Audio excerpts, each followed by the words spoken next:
bahwa dalam persiapannya ternyata timnas Indonesia isunya masih mengkoreksi passing. Tapi mudah-mudahan lah pada ajang yang sesungguhnya timnas kita bisa menampilkan kualitas yang luar biasa dengan mayoritas pemain yang saya bilang tadi jam terbangnya masih under 10 caps.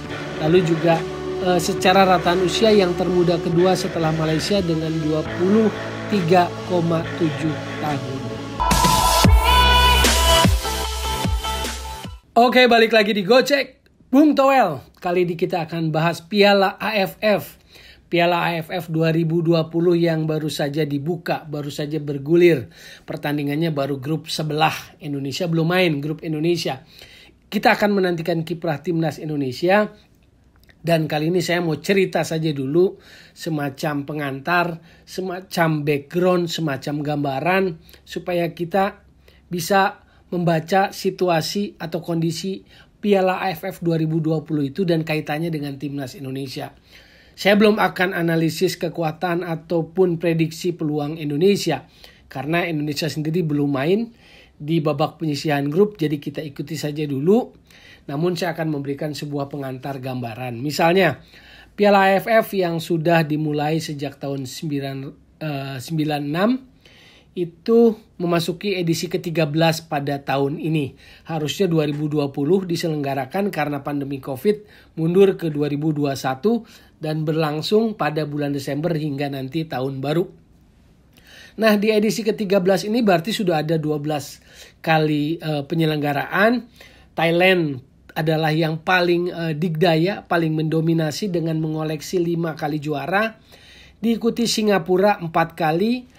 Lalu Vietnam 2 kali, termasuk edisi terakhir 2018 juara bertahannya adalah Vietnam, dan Malaysia 1 kali 2010. Jadi di antara negara-negara yang dianggap negara sepak bola di Asia Tenggara, tinggal Indonesia yang belum jadi juara. Yang lainnya sudah. Tadi seperti dibilang Thailand 5 kali, Singapura 4 kali, Vietnam 2 kali, Malaysia sekali. Indonesia belum. Indonesia rekornya 5 kali, tapi runner up. 2000, 2002, 2004, 2010, dan 2016. Jadi selalu mentok di final. 5 kali final. Jadi pasti ada hambatan psikologis. Ada barrier psikologis. Itu dari segi gambaran juara, koleksi trofi. Saya mau bicara soal pelatih. Dari negara-negara yang tampil di AFF ini, mayoritas sebagian besar menggunakan jasa pelatih asing. Ada dari Brasil 2 negara, Thailand, Timor Leste, ada juga dari Jepang, juga 2 negara, Singapura pakai Jepang, Kamboja pakai pelatih Jepang, yang pakai Korea Selatan, Vietnam, Indonesia, lalu Filipina pakai Inggris, Myanmar pakai Jerman, Laos yang pakai pelatih asal Singapura. Satu-satunya pelatih domestik yang menangani tim nasional negaranya adalah Malaysia, Tan Cheng Ho. Jadi satu-satunya pelatih domestik yang menangani tim nasional negaranya adalah Malaysia. Pelatihnya adalah Tan Cheng Ho. Lalu kita bicara tentang kualitas komposisi dari pemain-pemain yang akan tampil di Piala AFF 2020 ini. Di Singapura, kalau kita bicara mulai dari Thailand sebagai 5 kali pengoleksi gelar juara, maka generasi kawin Tan Sachaman penjaga gawang yang usianya sudah 31, Teraton Bunmatan senior 31 juga, lalu ada Terasil Dangda 33 paling senior, paling tua di Thailand, Terasil Dangda, lalu juga ada Chanatip Songkrasin.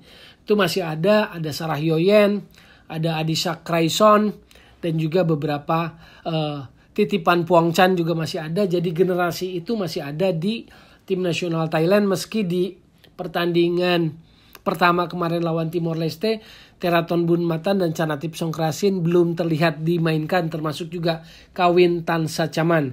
Itu caps mereka juga sudah lumayan, misalnya Kawin 67 caps untuk tim nasional Thailand, Teraton Bunmatan 64, Chanatip juga cukup tinggi, ada di 56 caps, dan juga Terasil Dangda yang paling tinggi di timnas Thailand dengan 104 caps memperkuat tim nasional Thailand. Itulah komposisi gambaran dari tim nasional Thailand, selain juga sudah mulai dikombinasikan dengan pemain-pemain generasi baru usia 20-an. Nah, Kalau bicara Thailand seperti itu, Singapura, saya balik ke yang pengoleksi 4 kali gelar juara. Itu pemain seniornya tinggal 3 lah yang selama ini menjadi generasi mereka di era edisi Piala AFF beberapa tahun lalu. Misalnya penjaga gawang masih dipegang oleh Hasan Suni yang usianya 37 tahun. Jadi masih Hasan Suni 86 caps, lalu di belakang masih ada Safwan Baharudin. Usianya juga 30 tahun, capnya 97, jadi sangat banyak. Tetapi paling banyak capsnya adalah Haris Harun. Haris Harun ini pemain yang merintis tim nasional Singapura dari usia muda dan sekarang menjadi kapten tim nasional Singapura dengan 101 caps. Jadi dalam pandangan saya masih ada generasi mereka yang usianya di kepala 3. Hasan Suni paling tua di Singapura, penjaga gawang 37, dan mulai muncul generasi baru seperti anaknya dari legenda sepak bola Singapura, Fandi Ahmad. Di belakang ada Irfan Fandi, usianya 24 tahun, main di Thailand, Liga Thailand bersama klub BG Pathum United. Capsnya lumayan, sudah 31, dan juga adiknya Iksan Fandi, usianya 22 tahun, main di salah satu klub di Norwegia. Capsnya 19. Jadi ada kombinasi lah dari senior ke yang muda. Tetapi yang seniornya masih mereka pertahankan, terutama 3 nama tadi, Hasan Suni, Safwan Baharudin, dan juga Haris Harun, gelandangnya, kaptennya. Lalu kalau bicara Malaysia juga masih ada menyisakan pemain-pemain seniornya di sana. Misalnya satu penjaga gawang Khairul Fahmi 32 tahun. Itu juga masih menjadi penjaga gawang utama Malaysia. Di belakangnya masih ada Aidil Jafwan 34 tahun yang main untuk klub JDT Johor Darul Takzim. Itu juga capsnya sangat tinggi atau yang paling tinggi saat ini di timnas Malaysia. Aidil Jafwan, pemain belakang 93 caps. Dan gelandangnya ada juga yang termasuk senior, Badrol Bahtiar yang usianya 33 tahun. Dia capsnya 59. Badrol Bahtiar ini adalah kapten timnas Malaysia saat meraih medali emas SEA Games 2011 di Indonesia waktu itu finalnya. Jadi Badrol Bahtiar masih ada, digabungkan dengan generasi baru yang generasinya Safawi Rashid 24 tahun, juga JDT Johor Darul Takzim 31 capsnya. Jadi ini lumayan. Tadi kita sudah bahas Thailand, Singapura, Malaysia, juga Vietnam. Vietnam juara bertahan, tapi komposisinya sekarang Vietnam itu merata mudanya, 20-an usianya. Tidak ada yang terlalu senior di angka 30-an, tetapi mereka lebih merata di angka 20-an. Beberapa pemain seniornya artinya masih pemain senior yang di generasi emas angkatannya Evan Dimas. Balik ke Indonesia, kita bicara tentang Indonesia. Kalau bicara Indonesia, pemain senior di Indonesia hitungannya ada 2 sebetulnya yang kepala 3. Victor Igbonevo 36 tahun, tapi capsnya masih rendah 13. Masih sedikit untuk tim nasional Indonesia. Lalu Fahrudin 32 tahun, Madura United. Dua-duanya pemain belakang, Victor Igbonevo dan Fahrudin center back. Fahrudin capsnya termasuk paling tinggi di Indonesia, di timnas Indonesia di Piala AFF 2020 ini, 37 cap. Jadi bayangin, kalau di Thailand Terasil Dangda 104, di Singapura Haris Harun 101, lalu di Malaysia ada Aidil Jafwan yang 93, di Indonesia cap tertingginya adalah Fahrudin dengan 37 caps untuk tim nasional Indonesia. Berikutnya ada pemain senior yang juga kapten kesebelasan, Evan Dimas. Evan Dimas itu usianya masih 26 tahun, artinya sedang di puncak performanya sebetulnya untuk tim nasional Indonesia, capsnya 34. Nah inilah materi pemain Indonesia, masih terbilang sangat muda-muda karena bayangkan, capsnya Igbonevo aja baru 13 dari data resmi yang ada di situsnya Piala AFF 2020. Yang tercantum dari data seluruh skuad yang menjadi partisipan di Piala AFF 2020 ini. Victor Igbonevo 13, Fahrudin 37 capsnya. Bayangin. Jadi yang dibilang senior aja capsnya masih belum sampai 40 caps di tim nasional. Evan Dimas 34. Lalu bagaimana sisanya? Sisanya itu bahkan belum ada yang mencapai 10 atau under 10 lah. Jadi sisa skuad Indonesia rata-rata memang masih muda, masih hijau, masih minim jam terbang, dan koleksi capsnya untuk tim nasional itu under 10. Bayangin tim nasional kita. Itulah gambaran komposisi tim nasional kita dengan lawan-lawannya akan mereka hadapi.